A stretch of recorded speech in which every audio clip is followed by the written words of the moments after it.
My YouTube friends, আমি সবাইকে জিজ্ঞেস করছি আজকে কি রান্না করলাম সেটা দেখো। আজকে হচ্ছে গাঁঠি কচুর পোস্ত।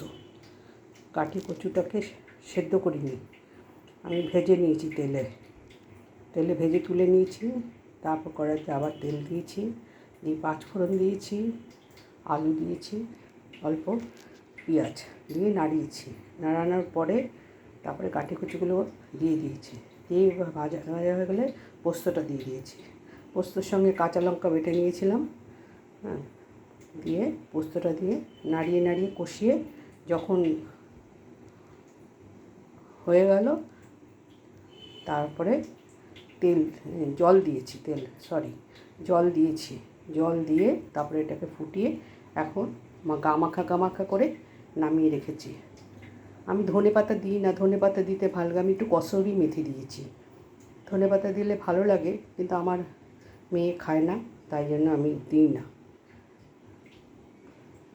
তা কেমন লাগলো, কেমন হয়েছে জানাবে, আর কমেন্ট বক্সে কমেন্ট করে জানাবে, আর আমার চ্যানেলটাকে এগিয়ে নিয়ে যাওয়ার জন্য সাবস্ক্রাইব করবে।